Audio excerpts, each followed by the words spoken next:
Todo el mundo quiere lograr la libertad financiera, pero también quiero que sepamos que es neurótico pensar en decir, voy a invertir en esto, voy a hacer un negocio y ya voy a ser millonario y ya no voy a trabajar. Definitivamente no es así.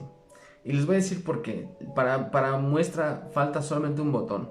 Y nos damos cuenta, por ejemplo, en que Robert Kiyosaki, a pesar de que él ya tiene muchísimo dinero, Robert Kiyosaki tiene más de 6,000 departamentos y casas en todo el mundo, en Estados Unidos y todo el mundo. Él es de Hawái, pero recuerden que Hawái pertenece a Estados Unidos. Entonces él, como estadounidense, tiene tantos departamentos, además de que tiene acciones en oro, tiene acciones en petróleo, tiene acciones en arroz, tiene acciones en plata, en petróleo, etcétera, ¿sí? Todo ese tipo de cosas. Él ya podría decir, ya estoy retirado y soy libre financieramente. ¿Y qué creen? Todavía trabaja el señor, todavía está trabajando. Entonces, rompamos con esa ilusión falsa de decir, nunca voy a dejar de trabajar. No, vas a trabajar a otro nivel.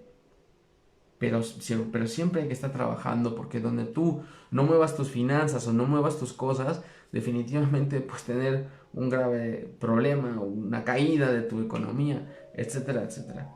Entonces Robert Kiyosaki da muy buenos consejos para el tema de la libertad financiera. Y lo primero es que tienes que pensar, o tenemos que pensar todos, tenemos que pensar en, primero que nada, hacer una hoja de balance. Una hoja de balance que es una cosa muy simple. Nosotros podemos hacer una hoja de balance en nuestra casa con una libreta, ¿sí? La divides, si tu libreta es así, vamos a poner un ejemplo, si tu libreta es así, que es vertical, la divides a la mitad y al momento de dividir tu hoja de balance a la mitad, es muy sencillo. Arriba pones tu lista de activos y abajo pones tu lista de pasivos. Así de sencillo, ¿ok? ¿Qué significa activo? Activo quiere decir todas las cosas que te sumen, como tu sueldo, por ejemplo, puede ser tu activo más próximo es tu sueldo. Tu casa no es un activo, definitivamente no es un activo, más que vendas tu casa y la vendas en una plusvalía alta. ¿Sí? Es lo que muchas veces tenemos esa equivocación. Tu casa no es un activo a menos que la vendas y le tengas una ganancia superior a lo que le invertiste en predio, agua, luz, reparaciones, construcción, bla, bla, bla, bla. Entonces sí se convierte en un activo. Tu casa no va a ser un activo si no pones, por ejemplo, accesorias para rentar o que la dividas en viviendas y te esté generando, entonces tu casa sí es un activo. Pero si no es así, tu casa no es un activo, es un pasivo, porque cada año tienes que estar pagando un predio, porque cada mes tienes que pagar una luz, un agua, un gas, reparaciones, etcétera, etcétera, etcétera. La casa no es un activo. El carro tampoco es un activo. Cuando sacamos un carro de agencia, cuando sacamos un carro de compra, se devalúa más o menos el 25 al 30% una vez que sale de la agencia. O sea, ya no cuesta lo mismo, ¿de acuerdo? Entonces, ¿qué quiere decir eso? Que muchas veces tenemos un falso concepto de lo que es un activo y lo que es un pasivo. Entonces, Robert Kiyosaki dice, para que logres tu libertad financiera, tu columna de activos debe de estar mucho más llena de cosas que tu columna de pasivos, ¿sí? La gente que no sabe esto no se da cuenta que acumula en la hoja de balance, ¿sí? Acumula más pasivos que activos. Es ahí donde está el error grave, ¿ok? Entonces, en esta parte de arriba, los activos, vamos a ver, ¿qué son activos? Activos, decíamos, tu sueldo puede ser un activo, pero si tú ya tienes muchas deudas en la parte de los pasivos, que es, por ejemplo, todos los insumos de la casa, si es un alquiler, si estás pagando una letra de un carro, si tienes que, por ejemplo, las escuelas de los chicos, bla, bla, bla, bla, ya todo eso se convierte originalmente en un pasivo. Entonces, tu sueldo podría ser un activo siempre y cuando te deje un dividendo, ¿sí? Quiero que sepas y que nosotros lo hicimos este fin de semana anterior.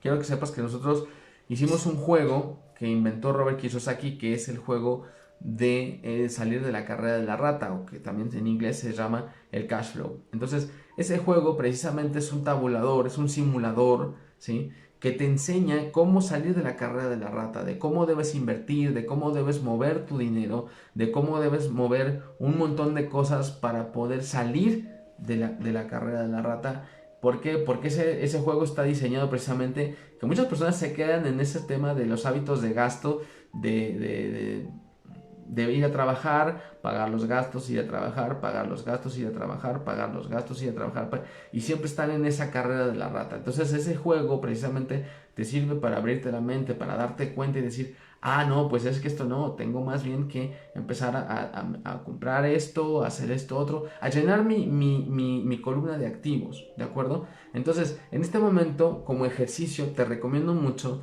que hagas esta división en un folio, en tu casa, en una hoja en blanco, hagas esta división y que al momento de hacer esta división, que tú veas cuántos activos tienes realmente y cuántos pasivos. Vamos a empezar con los pasivos. ¿Qué son los pasivos? Decíamos tu casa, si estás pagando un alquiler, si estás pagando la letra de un carro, si estás pagando la fiesta de 15 años, ¿verdad? Que ese es uno de los peores pasivos que existen. Es un pasivo horrible, pero bueno, así es.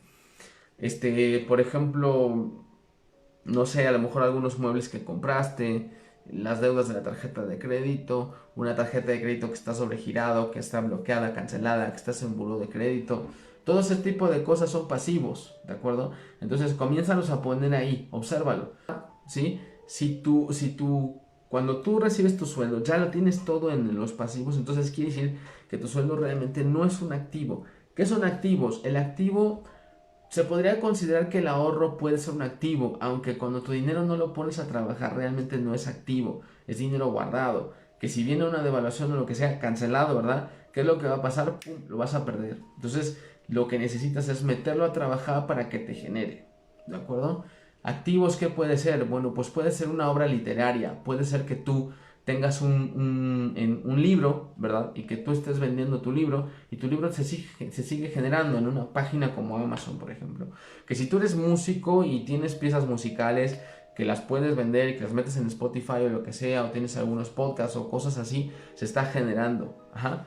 Que si tú tienes, por ejemplo, una página en internet que vendes algún producto que puede ser como un intermediario, entonces eso, nada más por tu servicio, tú compras a proveedor y distribuyes al cliente, entonces ya ahí tú estás generando un activo. Un activo puede ser un negocio desde casa, por ejemplo, eso también puede ser un activo. Compra de acciones, ¿sí? Compra de acciones que te den dividendos también. Hay muchas personas que entran en esa parte del Forex, ¿verdad? Cambio de divisas, por ejemplo, o cosas en la bolsa, está bien. Solamente el único consejo es que tú debes de saber cómo manejarlo, ¿ok? Otra de las cosas es bienes y raíces, por ejemplo, también son activos las personas que compran y venden casas. El problema es que acá en México ahora hay un grave problema porque ya todo mundo hace bienes y raíces. O sea, ya todo mundo quiere hacer bienes y raíces, así como tengo mi trabajo, mi negocio, pero también hago bienes y raíces. Entonces ya la demanda está tan saturada y tan alta que los precios se han disparado y que por lo tanto ya no es ahora algo tan redituable, ¿no? Otra, por ejemplo, de esta marca que no voy a decir el nombre, pero es una marca de taxis nuevos, ¿verdad? Que entró hace unos años, que tienen un sistema y que ahora también te pueden repartir comida, ya saben a qué me refiero, y ahora hay muchísima competencia, y entonces la gente al principio decía, ah, bueno, pues no compro las placas de un taxi, me meto aquí y voy a empezar a generar. Al principio fue redituable, pero ahora hay muchísima demanda, muchísima competencia. ¿Qué es lo que sucede, por ejemplo, también con los multiniveles? Los multiniveles cuando van empezando y tienen estrella y son muy buenos, son muy redituables para los que vienen arriba porque es un sistema de alguna manera multinivel. Algunas veces se confunde con piramidal, pero es una cosa más o menos como junto con pegado. Entonces cuando empieza un multinivel puede ser muy bueno, pero ya a la larga si te toca lo más bajo no es tan bueno. Tendrías que observar el sistema matemático de ganancias del multinivel para que veas si realmente es redituable o no, ¿de acuerdo? En su momento te digo, son buenos o han sido muy buenos. Hay gente que gana cheques muy jugosos, pero recuerda que son gente que empezaron, que fueron pioneros, ajá, o que saben muy bien el tema del movimiento. Entonces no está de más, pero sí que lo puedes vender, puede ser redituable. Otra, hay gente que compra, por ejemplo, el tema de las criptomonedas, Las criptomonedas definitivamente no son confiables, o sea, no, a veces ponen trampas o mentiras que te dicen, por ejemplo, fulano y las noticias, ¿no? Pagan una noticia, la suben a las redes, dice fulano cambió su dinero en estos momentos de crisis, porque ahorita hay muchísima confusión, ¿eh? Cuidado, hay mucha confusión por los temas que se están viviendo, la gente no está invirtiendo seguro, tengan cuidado con eso, ¿vale? Entonces suben mentiras como ahorita el Bitcoin fue así como wow y esta persona cambió tantos millones de euros o de dólares a Bitcoin. No es cierto, son mentiras, ¿de acuerdo? Esas son mentiras, así es que tengan cuidado con ese tipo de cosas. Las criptomonedas en su momento fueron muy buenas, como el Bitcoin, por ejemplo, y que ahorita me parece que un Bitcoin está costando, no sé si $160,000, ¿vale? Eso es más o menos lo que me quedé, no sé si ahora subió mucho más. ¿Y qué es lo que pasa con la criptomoneda? Cuando que no valía nada y que la gente empezó a comprar y que fue algo novedoso y lo que tú quieras, ¿sí? Y después la gente vendió, pues se hizo de mucho dinero, definitivamente. Eso fue un muy buen movimiento, pero ahora las criptomonedas, déjame decirte que son muy inciertas, deben tener cuidado, porque la gente debe tener mucho cuidado con el tema de las criptomonedas, precisamente porque no hay un banco internacional que las respalde, ¿de acuerdo? Ese es el problema de las criptomonedas, ¿ok? Otro tema, hay muchos timos con que te dicen que compres diamante, que compres oro y que aquí en esta empresa y la fregada. Tengan cuidado, son sistemas piramidales que te pueden afectar muchísimo, ¿ok? Otro de los puntos es, también hay otra de las cosas que dicen, no, que el telar, que los telares o que cadenas de expansión o tienen diferentes nombres, pero al final de cuentas es la misma estafa. La gente que está hasta arriba es la gente que realmente gana, pero es por estafar a los que vienen abajo. Y todos los que vienen abajo, que es pirámide, se quedan en ceros. Tengan mucho cuidado porque eso genera muchos problemas y muy graves. Ese tipo de cosas no son recomendables y no son rentables, ¿de acuerdo? Lo que nosotros hacemos es vamos a trabajar en el taller del fin de semana, vamos a estar trabajando todas estas claves, les vamos a decir efectivamente que sí es seguro y además sobre todo les vamos a estar ayudando para romper este tipo de bloqueos que hay, que son energéticos, para que puedan realmente romper esa parte y continuar, que realmente puedan ellos o ustedes puedan empezar a ver, a tener otra visión diferente, a desarrollar una mente abundante y financiera.